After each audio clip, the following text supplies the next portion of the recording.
E aí pessoal, tudo bem? Todo mundo tranquilo? A gente está voltando com as nossas aulas, nossas videoaulas aqui do nosso segundo bimestre, segunda avaliação. Depois dessas férias que nós tivemos meio forçadas, né, por causa da pandemia. Mas a gente vai dar continuidade ao nosso assunto, tá bom? Então, na nossa primeira unidade, a gente trabalhou justamente a questão do renascimento comercial, renascimento artístico, né, renascimento cultural. E trabalhamos também a questão ali do final da Idade Média, início da Idade Moderna. E hoje a gente vai trabalhar um assunto muito importante, não só para a história, mas também para a nossa vida, nosso dia a dia. Vocês já vão entender por quê. Então, qual é o nosso assunto? A gente vai falar sobre a reforma religiosa e a contra-reforma, unidade 2, tá? Então, vamos entender o contexto desse assunto. Primeiro, o que foi a reforma religiosa e a contra-reforma? A reforma religiosa foi uma transformação, uma mudança significativa que nós tivemos na religião, na igreja, tá? Então, até então, basicamente, nós tínhamos duas grandes igrejas cristãs no mundo. A Igreja Católica Apostólica Romana do Ocidente, a famosa Igreja Católica, e a Igreja Ortodoxa, que é a Igreja de Bizâncio, a Igreja oriental do cristianismo, a Igreja Cristã Oriental. Essa transformação, essa mudança, essa divisão em duas igrejas, a ocidental e a oriental, nós tivemos basicamente no ano de 1054, num cisma, que significa divisão, cisma significa divisão, no cisma do Oriente. Então nós já tivemos a igreja cristã se dividida em igreja ocidental e a igreja oriental. Tá, essa foi a primeira grande divisão da igreja. No século XV e no século XVI, nós vamos ter também uma outra divisão. Nós vamos ter agora a igreja ocidental católica e a igreja protestante. Tá? Então nós vamos ter os protestantes, o protestantismo agora surgindo dentro da igreja cristã. Então, para estudar essa reforma, essa mudança, essa divisão, nós vamos entender, por exemplo, o porquê aconteceu isso.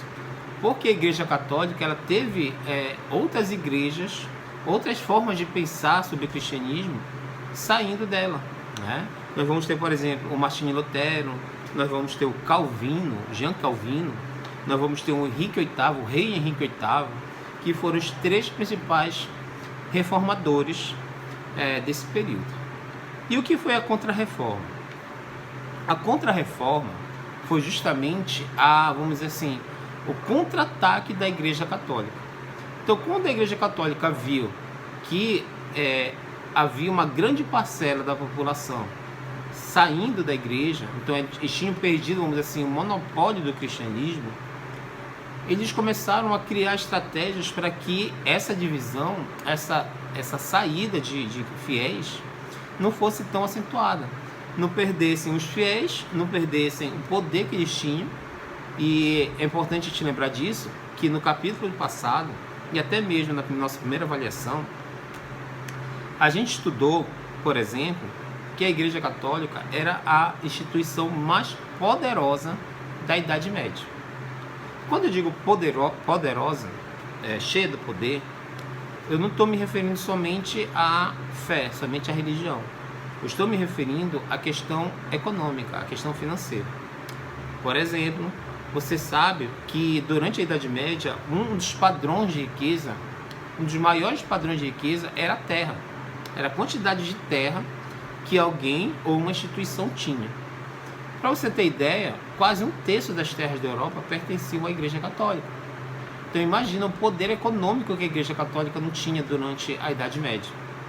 Então o poder econômico contava, mas o poder espiritual, religioso também. As regras de comportamento, as regras de viver em sociedade, o que poderia ser feito, o que não poderia ser feito em convívio social, eram ditados pela Igreja Católica. Então, tudo que as pessoas faziam, elas faziam de acordo com o que a igreja permitia. Padrões, por exemplo, de vestimenta, as roupas, eram ditos pela Igreja Católica. o temor que as pessoas tinham à instituição era algo muito grande também. Chegamos a falar, por exemplo, da criação de um tribunal, que é o Tribunal do Santo Ofício, que foi criado justamente para julgar as heresias, julgar os pecados. O que é uma heresia? Isso foi criado, por exemplo, o tribunal foi criado lá na Idade Média. O que é heresia? Que era algo que o tribunal combatia. Era tudo aquilo que vinha de encontro, ou seja, que vinha contra o que a igreja pregava. Então, quem falava ou fazia algo contra a igreja era julgado por esse tribunal. Então, geralmente as pessoas tinham penas que vinham desde as torturas até a própria morte, né? E aquilo ali era uma forma de controle sobre a população. Então, você lembrou agora o poder que a Igreja Católica tinha durante a Idade Média. Então, não é muito difícil de você imaginar que uma parcela da população, ou uma boa parcela da população, era descontente com os mandos e desmandos de parcela da Igreja. E eu sempre costumo falar isso, a gente tem que ter cuidado de dizer que a Igreja Católica era toda errada. Não. A maior parte dos autores que escrevem sobre reformas, escrevem sobre a história da igreja durante a Idade Média e a Idade Moderna, diz que como o ser humano ele nasce, ele não é perfeito, vamos dizer assim, então a conduta de algumas pessoas dentro da igreja não era perfeita. Então essas pessoas faziam com que a instituição perdesse crédito, perdesse credibilidade perante a população. Então ela começou a sofrer várias críticas de vários segmentos.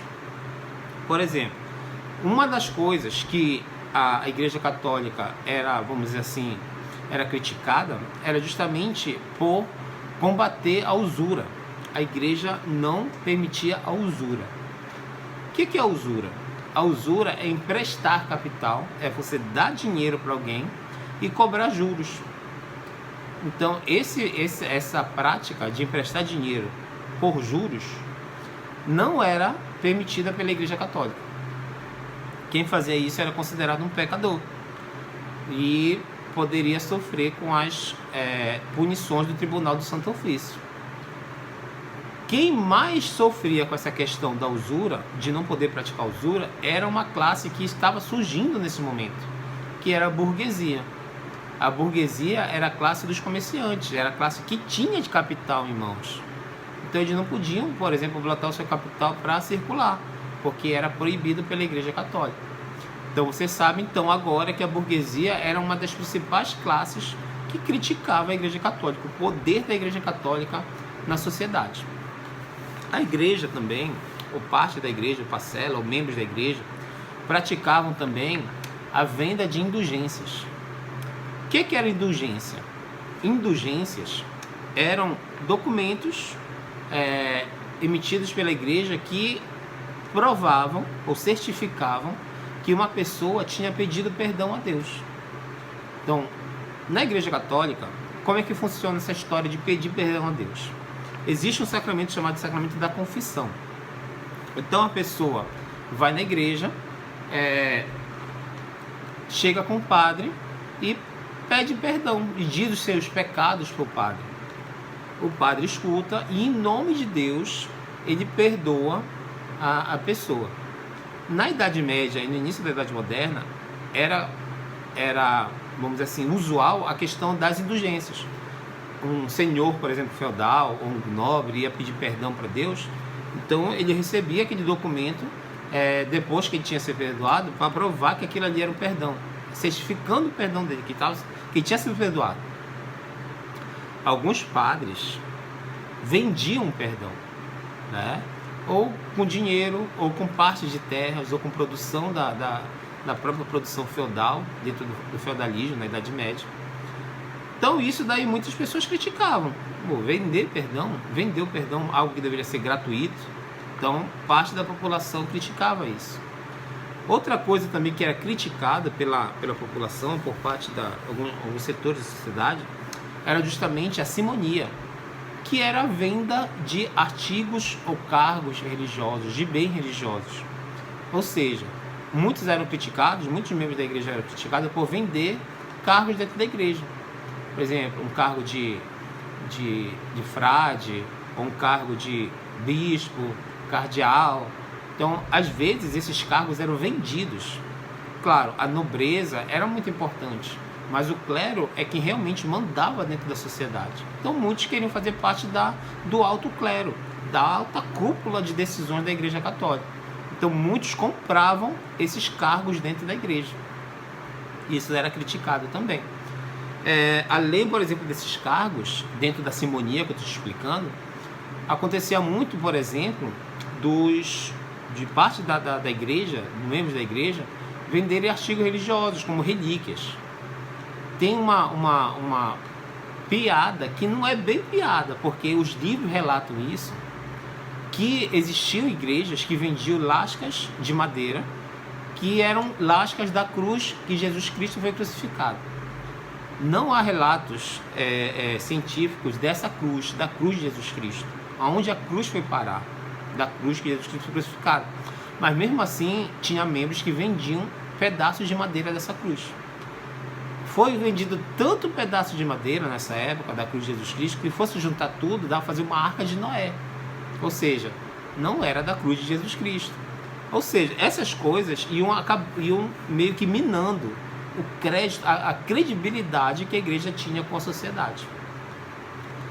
Então, a burguesia de um lado, parte da população descontente de outro. Né? Os tempos são diferentes. O homem agora ele começa a pensar por si só. Falamos isso no humanismo quando explicamos sobre o Renascimento, que o homem agora ele tem mais força, ele tem mais voz dentro da sociedade. Então, todos esses fatores foram os fatores que levaram a famosa reforma religiosa, a reforma protestante. Tá? Então, o primeiro grande reformador foi Martinho Lutero. Tá? O Martinho Lutero, ele era um monge da igreja, ele fazia parte do clero, ou seja, ele fazia parte dos membros da igreja. E ele ficou descontente com tudo isso que eu te falei agora. Tá? Com tudo isso que eu te falei agora. Então ele trabalhava numa igreja chamada de Wittenberg. E nessa igreja, ele, depois de muito pensar, muito refletir sobre as decisões da igreja, sobre a conduta da igreja, ou parte da igreja, isso é importante você entender, que não é bom a gente tornar hegemônico isso, né? Tornar assim uma coisa usual, dizer que a igreja católica era errada. Mas parte da igreja fazia coisas que não condiziam com a religiosidade. Então ele colocou as ideias dele em 95 teses, 95 ideias ou teses, e pregou essas teses na frente da igreja de Wittenberg. Essas teses são a base da igreja luterana, da igreja que Martinho Lutero, vamos dizer assim, enraizou e os seus seguidores criaram. Importante também dizer isso, que Martinho Lutero não criou uma igreja, ele jogou ideias para a população, e a população a partir de então começou a pensar de forma diferente da igreja católica. Então o primeiro grande reformador foi aqui o Martinho Lutero. Ele criou, por exemplo, ou difundiu, na verdade, não foi bem criação dele, mas difundiu a história do livre-arbítrio. Por exemplo, ele dizia que todos nós somos livres para fazer o que quisermos. As consequências serão depois absorvidas pela pessoa, num julgamento, vamos dizer assim, um julgamento religioso, depois da nossa partida, vamos dizer assim. Então o livre-arbítrio é isso, você é livre para fazer o que você quiser. Você tem os caminhos a seguir, você tem as opções, mas cada opção que você tem, cada caminho que você segue, ele vai te dar depois consequências, ou consequências boas, ou consequências ruins. Martinho Lutero ele defendia o livre-arbítrio. Tá? Sobre Martinho Lutero também, é importante dizer que ele foi excomungado da Igreja Católica.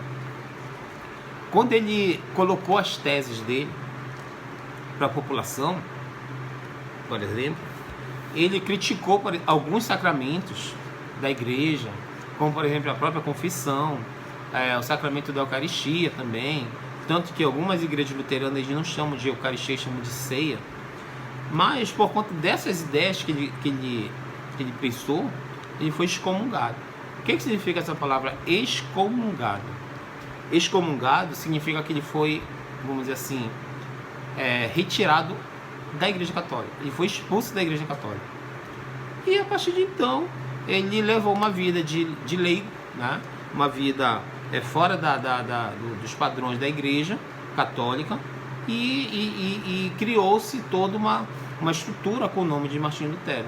Tanto que hoje, boa parte das igrejas que nós temos, elas têm origem luterana, origem da história que Martinho Lutero enraizou, isso lá no século XVI. Tá? Bem, nós temos o outro reformador, mas esse reformador, ao contrário de Martinho Lutero, que foi alemão, né? Foi na Alemanha a reforma protestante de Martinho Lutero, a reforma luterana, a reforma de Calvino, que é a reforma calvinista, Jean Calvino, foi uma revolta que aconteceu uma reforma que aconteceu na Suíça. Tá?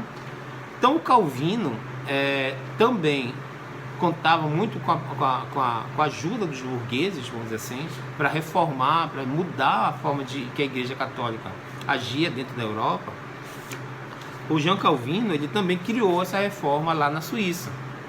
O que é bacana a gente entender sobre o calvinismo é um princípio, que é o princípio da predestinação. Então, o que seria o princípio da predestinação? Bem, para o Martinho Lutero e para os calvinistas,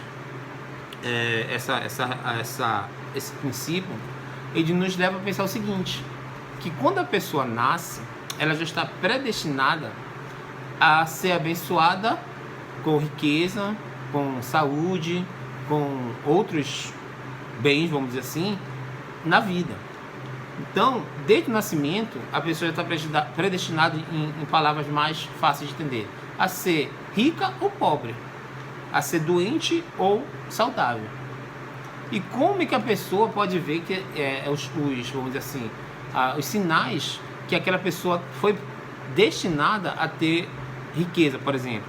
São os sinais que ela vai tendo na sua vida. Ela vai ganhando dinheiro, ela vai comprando propriedades, ela vai ajudando os outros, compra empresa, carro. Então aquela pessoa foi predestinada.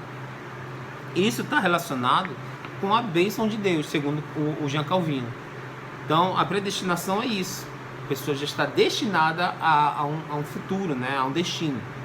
Isso daí é muito, muito pregado pelos calvinistas. Bem, nós vamos ter uma outra reforma que aconteceu na Inglaterra. E essa é importante, tão importante também, porque ela vai te dar subsídios para você entender outras coisas lá na frente. Mas vamos por partes. Bem, o Henrique VIII, ele era um rei absolutista. Ele era um rei que mandava na sociedade, de um modo geral, de forma total, de forma absoluta. Então, já tinha alguma rivalidade da Igreja Católica com o rei, com o trono. Até que a gota d'água no copo, que estava transbordando já, foi justamente o Henrique VIII se separar da sua mulher para poder casar com outra. No caso, a Catarina de Aragão e a Ana Bolena. Só que, pela Igreja Católica, é proibido você se separar. Quando você casa, aquilo ali é algo que só Deus separa, segundo os próprios dogmas da Igreja Católica. Então, o Papa da época, ele não vai permitir a separação do Henrique VIII com a sua esposa, para poder casar com outra. Então, o Henrique VIII, ele rompe com a Igreja Católica, ele cria a sua própria igreja, que vai se chamar de Igreja Anglicana, que é a igreja oficial da Inglaterra até hoje em dia. Para você ter noção, o próprio rei, ele é considerado o chefe da Igreja Anglicana. Então, por exemplo, a Elizabeth II, que é a rainha da Inglaterra hoje em dia, é a chefe da Igreja Anglicana, vamos dizer assim. A Igreja Anglicana ela é muito parecida com a Igreja Católica. Alguns rituais, algumas práticas são diferenciadas, por exemplo, a questão do casamento. Lá na Igreja Anglicana você pode se separar, por exemplo, e casar com outra mulher, coisa que na Igreja Católica não acontece. Ou uma coisa que seria uma consequência da reforma do Henrique VIII. os Estados Unidos, a maior parte dos Estados Unidos, eles são cristãos, mas eles são cristãos anglicanos.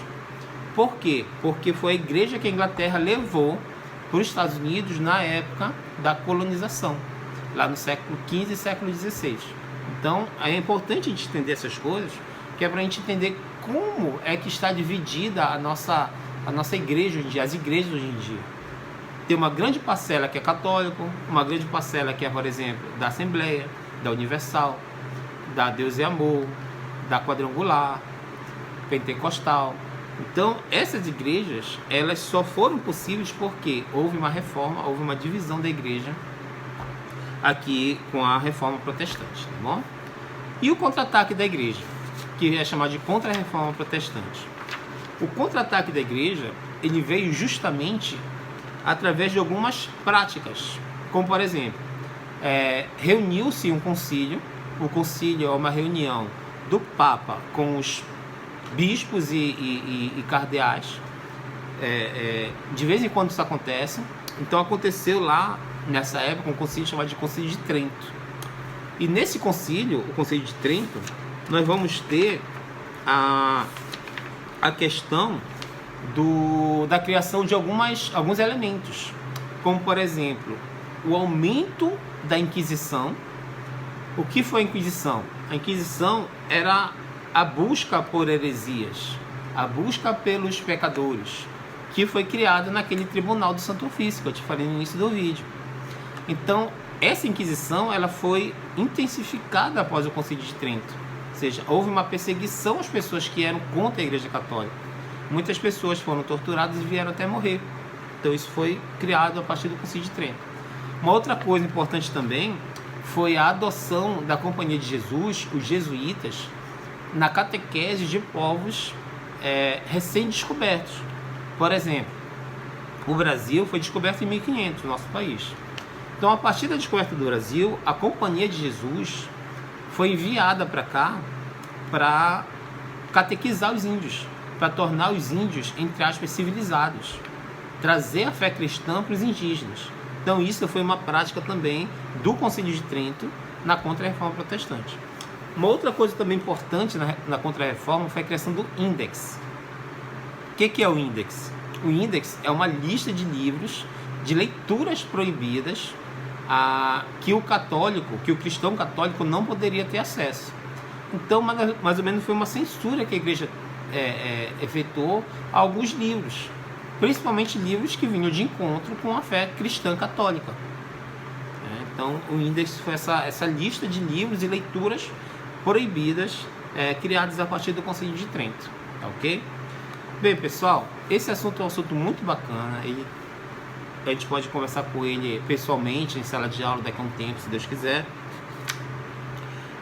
Mas para a gente poder entender o assunto e ter um pouquinho mais de conhecimento sobre isso, a gente vai fazer as atividades. A gente vai fazer ter o vídeo como vamos dizer assim, como base para a gente entender o assunto, mas a gente vai ter que fazer sempre nossas atividades. Então, a atividade da página 436, a gente vai fazer ela até o final. No caso, são duas páginas, 436 e 437.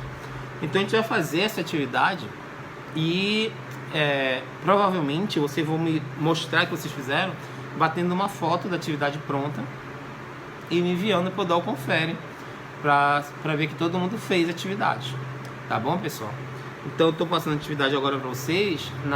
Nosso próximo encontro, a gente vai fazer uma correção, a gente vai ver como é que a gente pode organizar essa questão da correção aqui. Tá bom? Então, eu agradeço a atenção de vocês, espero que vocês estejam bem.